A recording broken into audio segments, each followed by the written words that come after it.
Bismillahirrahmanirrahim. Kita masuk ke pembahasan ke-10 tentang makna Ar-Rahmanu 'alal 'arsy istawa. Banyak sekali ayat dan hadis serta perkataan para ulama salaf yang menegaskan bahwa Allah itu berada dan bersemayam di langit, di arsy.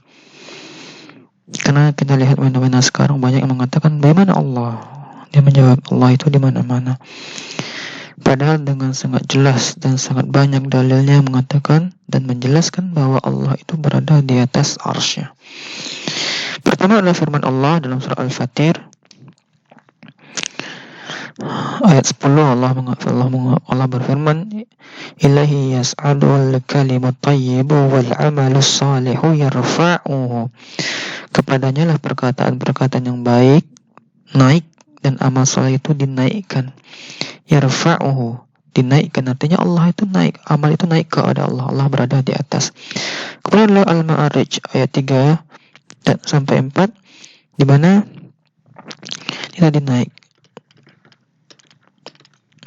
Ayat 4 ini mengatakan, Allah berfirman, Zil Ma'arij ta'rujul malaikatu warruhu ilaih, yang mempunyai tangga-tangga untuk naik.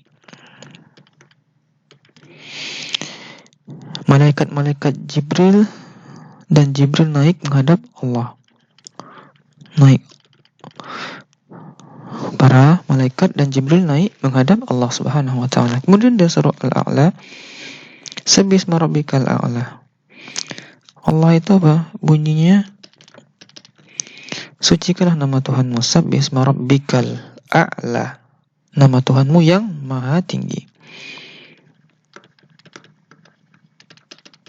Kemudian surat Thaha, di mana Allah berfirman, Ar-Rahmanu 'alal 'arsy istawa. Sebagaimana dengan judul bahasan kita ini, Ar-Rahmanu 'alal 'arsy istawa, yaitu Tuhan yang Maha Pemurah yang bersemayam di atas arsy. 'Alal 'arsy istawa. Bersemayam di atas arsy, bersemayam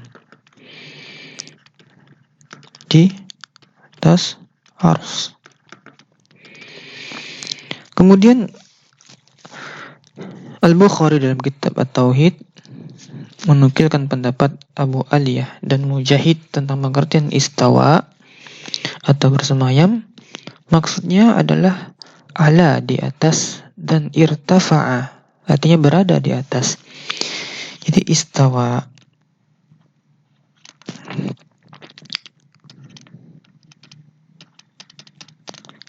ini, kata-kata istawa atau bersemayam oleh Imam Bukhari dalam kitab Tauhid itu, dia menukilkan perkataan Aliyah dan Mujahid bahwa artinya itu adalah ala yang pertama, dan irtafa.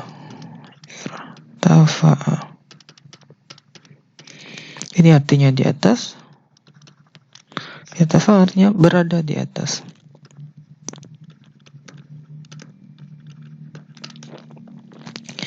Nah, kemudian dalil selanjutnya yang menerangkan bahwasanya Allah itu berada di arsy adalah ketika Rasulullah SAW saat haji wada, beliau berkhutbah, Ala hal balaghtu? Qalu na'am. Yarfa'u usbu'ahu ila as-sama' wa yunakkibuha ilaihim yaqul Allahumma shahad.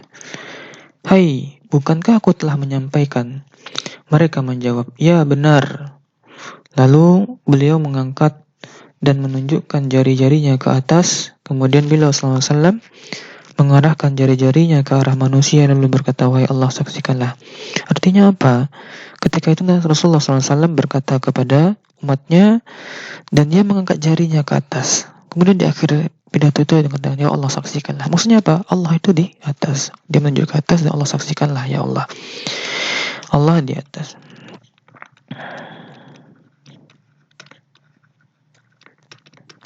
Kemudian sabda Nabi SAW yang diriwayatkan oleh Al-Bukhari, di mana Nabi mengatakan, dan sesungguhnya Allah sebelum dia menciptakan makhluknya, dia telah menulis, Inna rahmati sabaqat ghadabi, sesungguhnya rahmatku mendahului murkaku.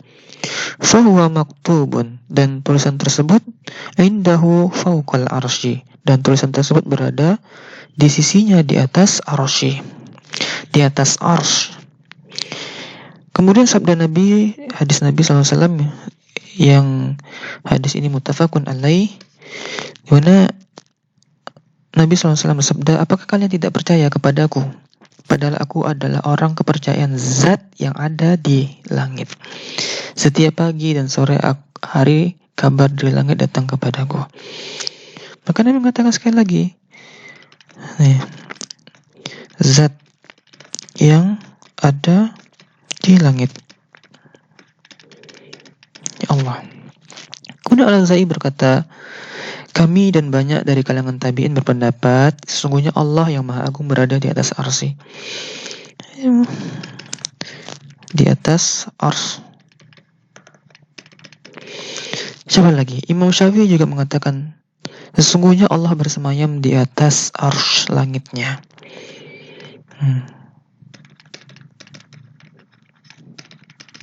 Kemudian Ibnu Hanifah juga mengatakan, barang siapa mengatakan aku tidak tahu apakah Tuhanku berada di langit ataukah di bumi, maka kafirlah dia, kata Imam Abu Hanifah. Karena dalam surat Thaha Allah telah mengatakan Ar-Rahmanu 'alal arsy istawa. Sungguh yang Maha itu yang Maha Pemurah yang bersemayam di atas arsy. Nah, dan arsy Allah itu berada di atas 7 langit. Di atas 7 langit. Kata Imam Abu Hanifah, jika seseorang mengatakan bahwasanya Allah berada di atas arsy, tetapi dia berkata saya tidak tahu apakah arsy itu berada di langit ataukah di bumi, maka kafirlah dia. Sebab telah mengingkari kalau arsy berada di atas langit. Barang siapa mengingkari bahwa arsy berada di atas langit, maka kafirlah dia. Sesungguhnya Allah berada di tempat yang paling tinggi, di atas tempat-tempat yang tinggi. Allah, kata Imam Hanifah, itu di atas langit yang ke-7. Maka orang yang mengingkari ini, maka dia kafir. Kemudian Imam Malik mengatakan, dia pernah ditanya tentang bagaimana cara bersemayam Allah di atas arsy. Imam Malik itu pernah ditanya, gimana caranya Allah bersemayam di atas arsy? Dia menjawab, tentang bersemayamnya Allah itu sudah maklum adanya. Akan tetapi bagaimana cara dia atau Allah bersemayam, kita tidak perlu mengetahuinya. Karena bagi kita yang wajib itu mengimani, iman Allah bersemayam. Tapi jikalau kita bertanya bagaimana cara Allah bersemayam, ini akan masuk ke dalam perbuatan bid'ah. Bertanya bagaimana ya Allah bersemayam. Nah, selanjutnya adalah Ibnul Qayyim yang terakhir. Ibnul Qayyim al-Jauziyah lebih keras lagi. Beliau mengambil contoh Yahudi untuk menjelaskan orang-orang yang mengatakan bahwasanya Allah ini tidak di atas arsy. Maka kita tidak boleh menafsirkan istawa atau bersemayam di atas itu dengan istaula atau menguasai. Karena Ibnul Qayyim al-Jauziyah, ini seperti orang-orang Yahudi tatkala mereka diperintahkan oleh Allah Subhanahu wa taala untuk mengatakan hittatun, bebaskan kami dari dosa, namun mereka mengatakan hintatun.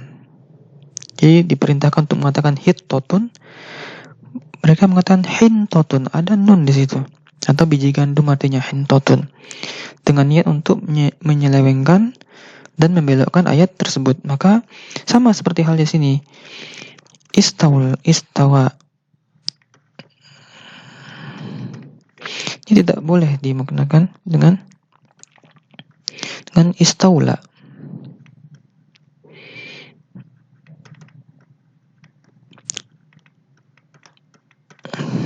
istaula. Tidak sama. Makanya orang-orang yang berusaha menakwilkan ini dan mengatakan bahwasanya istawa itu bukan bersemayam, artinya istaula, menguasai. Maka Ibnu Qayyim Az-Jauziyah mengambil analogi seperti orang-orang Yahudi tadi yang mengatakan hintatun tatkala disuruh mengatakan hittatun. Nah, di sini wallahu alam mungkin ini dapat kita jelaskan dan kita bacakan pada kesempatan kali ini. Terima kasih. Assalamualaikum warahmatullahi wabarakatuh.